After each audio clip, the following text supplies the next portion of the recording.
Good afternoon, this is Chandra Easton here, continuing on with part 2 of the teaching on the path to perfection.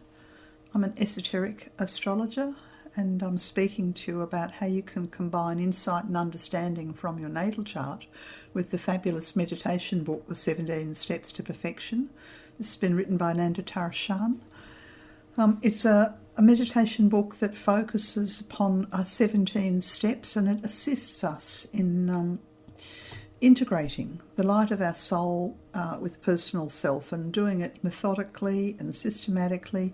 Working with the exercises in the book can really accelerate, if you pay attention to it and dedicate yourself to it, your growth. Previously I've covered the topics of occult meditation, the planets as transmitters of energy and light, the natal chart as a soul map, the spiritual path, and also Pluto. And I'm moving on now in this talk to speak about Vulcan and the Moon and Mars and the Sun and Jupiter and Venus and the inner realms of light. Can't go into all of the different planets, but what I'm trying to do here is give you some insight into how these qualities of the different planets have qualities that we can begin to integrate. And so now let's move on to Vulcan. And then when we work with the energy of sacred fire through Vulcan, it can sometimes activate the Kundalini energy. As I said, we're walking a path of spiritual fire, so learning to handle spiritual fire safely, and by following such a text and a teachings as Ananda's given us, we utilise fire and spiritual fire in a way that is safe and is. We'll never get more than we can manage, and we will unfold and heal ourselves according to our own unique timing. And we move through this beautiful image with grace, through the image of Vulcan. And Vulcan encourages us to lift our aspirations and to find something to devote ourselves to that is not selfish, that is for the higher purpose, and to find the spirit of self-sacrifice and willingly let go of what we've outgrown, and to learn to align our will to cooperate with the soul. And as we do this, our soul light joyously will come towards us, and we feel more balanced, more harmonious, more peaceful. And whether my soul radiates to a golden frequencies or yours to emerald or yours to blue, it really doesn't matter. We will attract and magnetize the soul energy towards us when we work with meditations that engender light.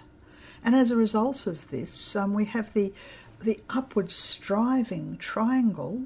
That's the triangle of the personality meets and becomes united with the downward pointing triangle of spirit.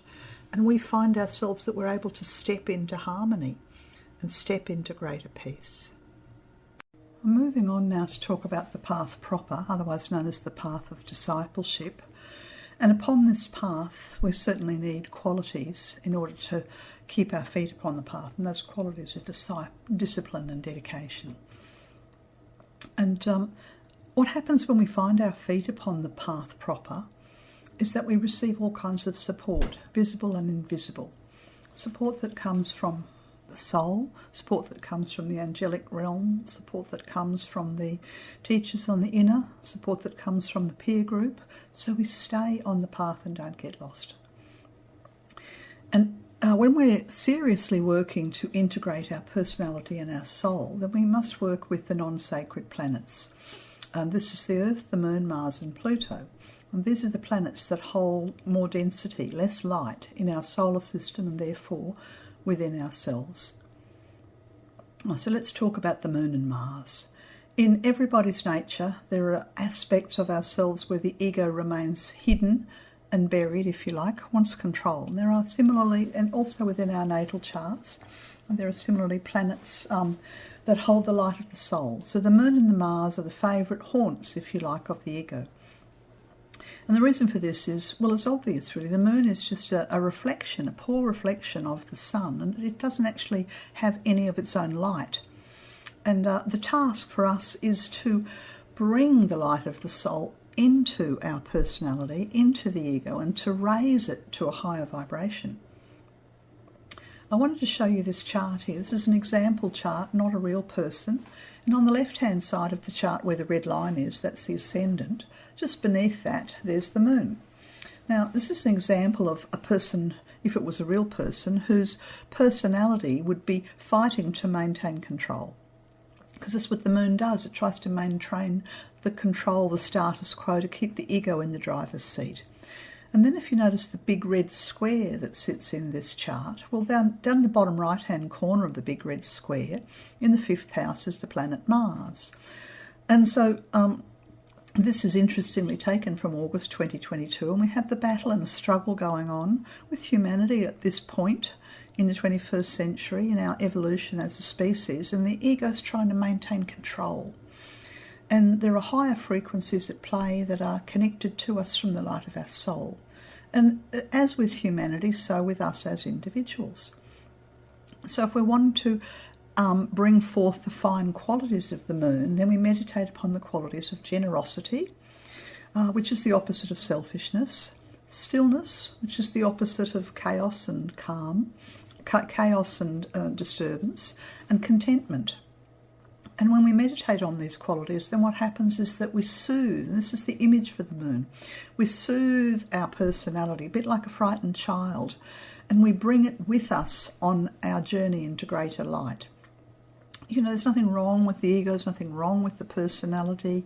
It's just that it needs to be lifted out of its fear and its introspection or its selfishness or its denial. You know, this symbol of the moon looks a bit like a womb, an embryo, and it's facing towards the past. And so we're working to bring our personal selves into greater contentment, into greater stillness, and into greater generosity, so that we forget about ourselves and begin to focus upon the bigger, wider world out there. And if we do this, meditate upon the moon, then we can find within us a peace and a stillness and a contentment that has been missing in our lives.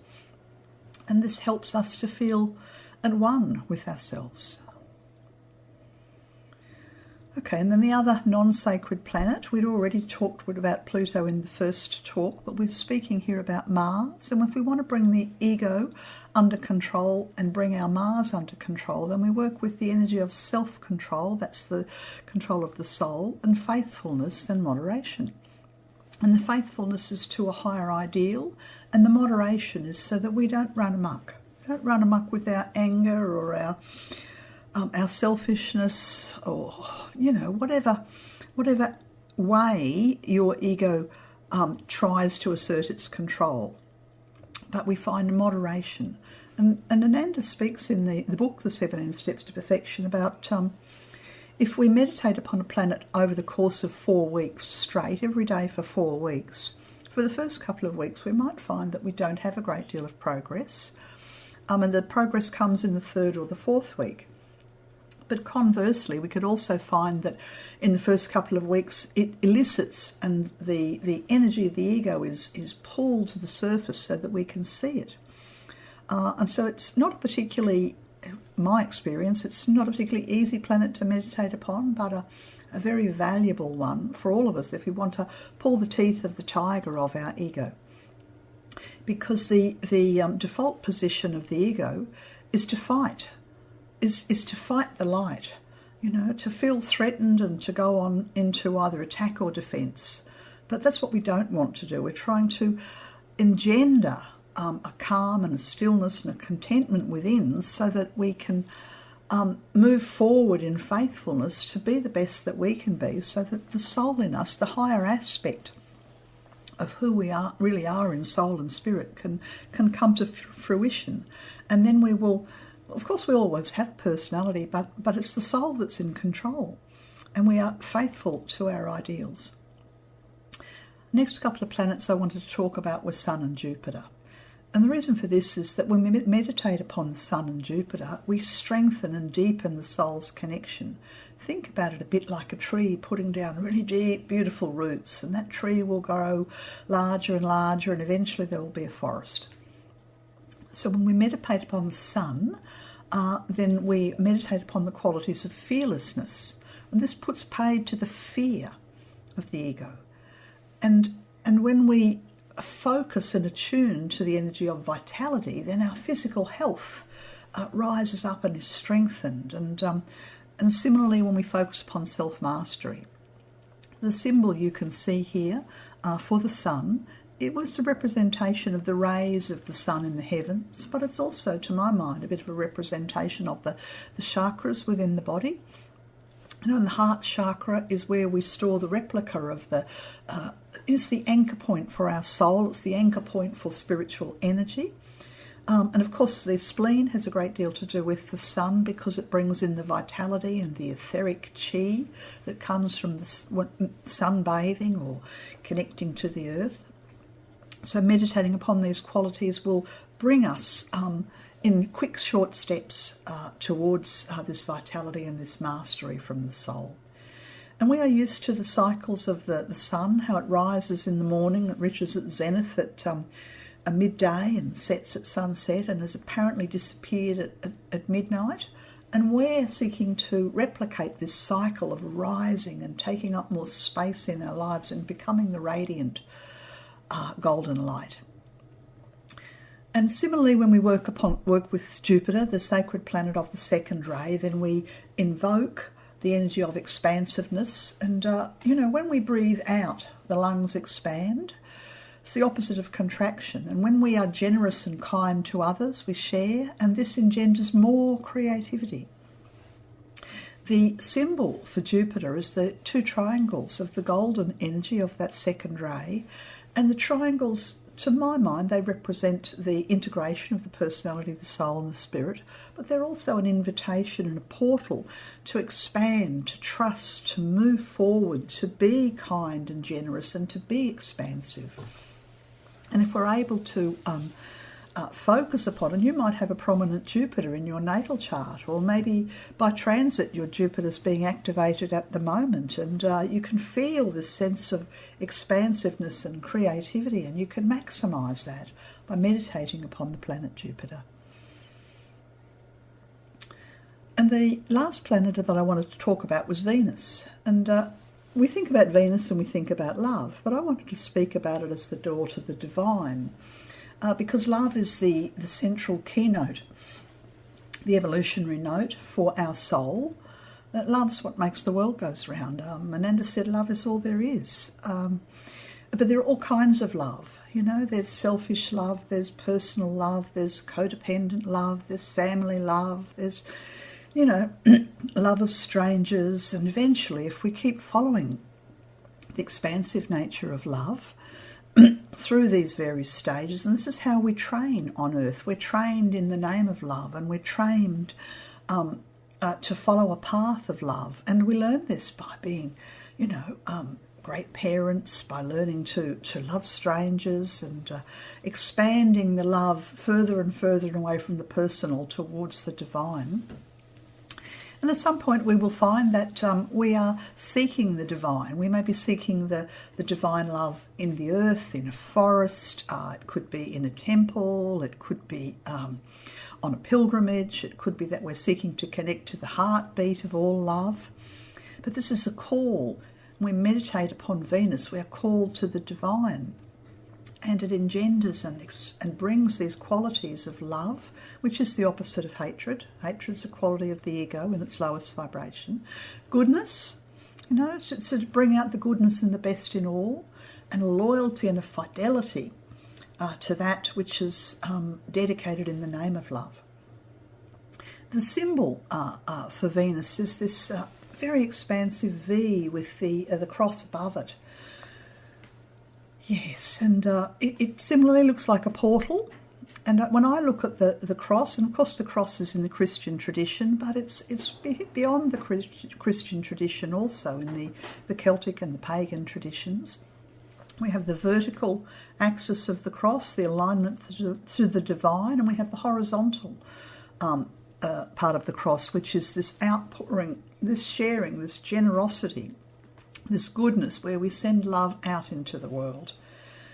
And I believe that that's the possibilities inherent for all of us, if we meditate upon Venus, is that it takes us to the portal and helps us to step through the layers of love towards greater and greater love of the divine. And we must not leave ourselves out of this equation.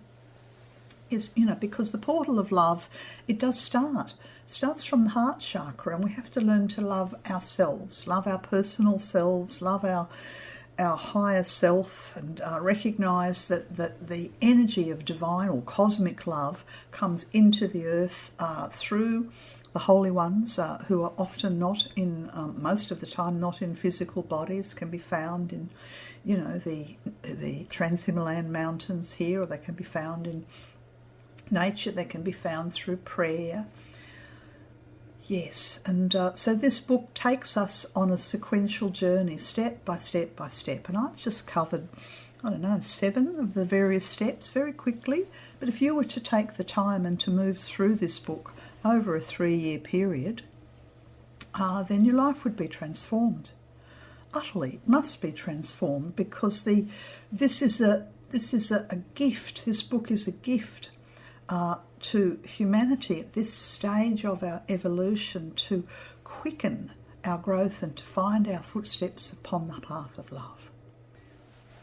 So thank you for your time and attention during this talk, and hope that there's been something in it that speaks to you, and hope that you follow up and make a connection with the teachings of Ananda Tara Shan, and access the wisdom in this wonderful book, The 17 Steps of Perfection, and use it as a guide, as a support to you in the next stage of your growth, your awakening, your healing, and your inner realisation.